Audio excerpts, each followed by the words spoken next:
How do I even begin this? I know I'll sound crazy, but I'm not. Please bear with me, no matter how bizarre this may sound. It all started when I was 12. So almost 9 years ago now.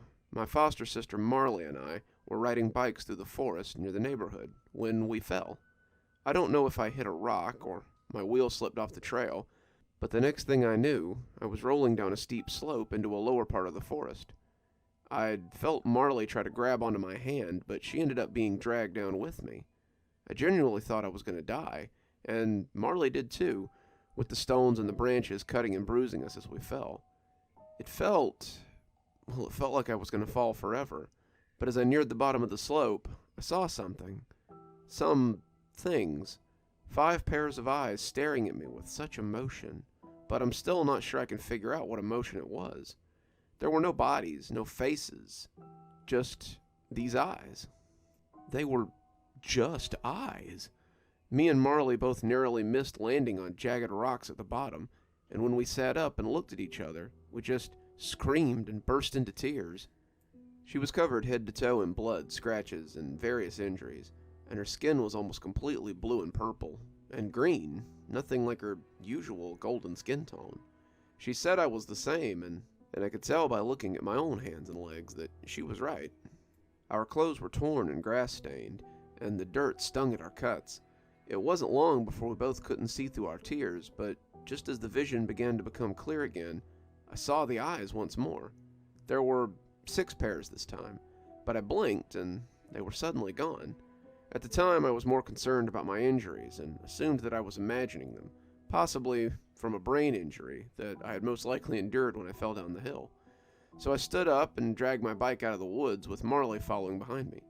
We didn't say a word until we were back on the street. It was only then that we noticed the blood we'd once been covered in was gone. Our hundreds of deep cuts were now just scratches, and our bruises were minimal too.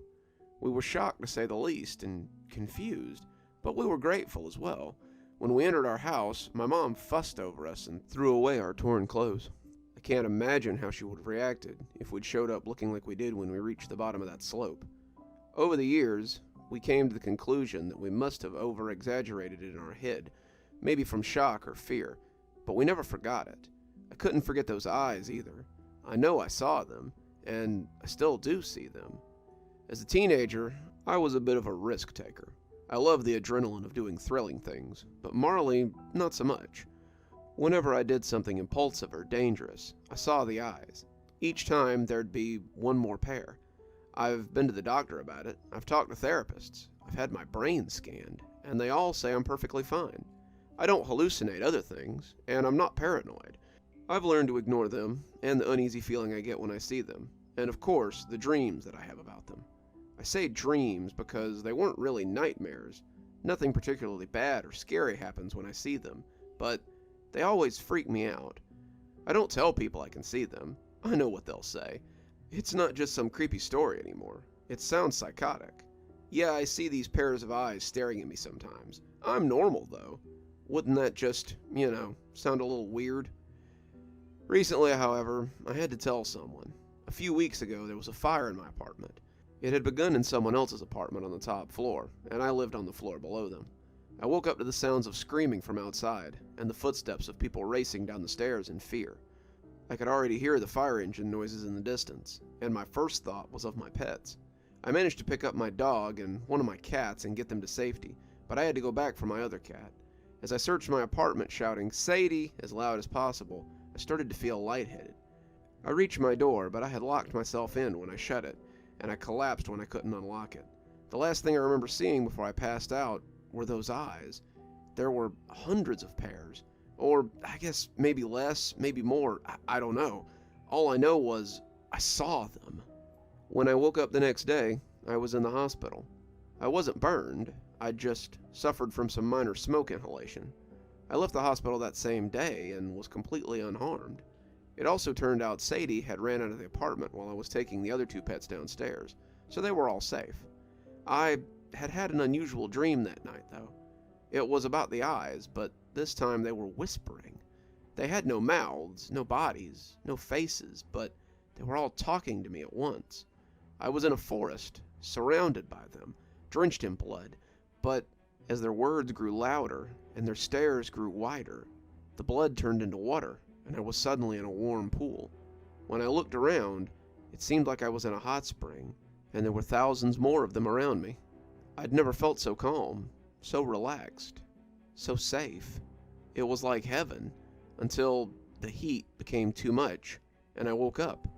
I haven't stopped thinking about it. The eyes, the dreams, all of it. Today, I decided to tell Marley. I've been staying at her apartment, which we've discussed as maybe a long-term thing. We both like having a roommate. We were watching TV, I was on my phone, and she was on her laptop when I said, "Hey Mar, can I tell you something, but you have to promise not to think I'm crazy. I've had it checked out, I'm fine, but I really need to tell somebody." She nodded and was visibly intrigued, so I told her. I told her everything, starting from when we were 12 and I saw them for the first time. When I finished talking, she smiled and said, "Dulcie, I don't think you're crazy at all." "You don't?" I replied, relieved. "Nope." "Why not?" "Because," she leaned forward and whispered, staring deep into my eyes, "I see them too." Good evening, everyone. It's me, Dr. Plague. Thank you so much for joining me for tonight's story. This was a bit of a short one, but I thought it was a good story. It really spoke to me when I read it, and I thought maybe you guys would like it. It's written by AngelDove31 on Reddit, and I've got their profile linked below if you'd like to go see some of their other work. They're a very talented artist, and I think maybe we'll see more of them on the channel sometime. Looks like we've got ourselves a new patron, so let's go ahead and thank him. Let's thank the Irish Devil for being our Spooky Ghost contributor, Janet for being our Spooky Skeleton tier contributor, Xaronana, Emily Coltsfoot, and Leslie Lou Riddle for being our Ghostly Reader tier contributors, and Glen Jenkins for being our Ghost Rider tier contributor. Thanks, guys. We just couldn't do the show without you. If you too would like to support the show, come on down to Patreon. For just $5 a month, you too can get your spooky a day early and have your name read out on every TikTok and every YouTube video that I do. Patrons also get to choose a story for my Monday story, so come on down and have a look. I have a new book on Amazon, Sleepless Nights. If you'd like to go take a look, I highly recommend you follow the link below. If you'd like a signed copy, get in touch with me. I love putting my name on stuff and putting it in the mail.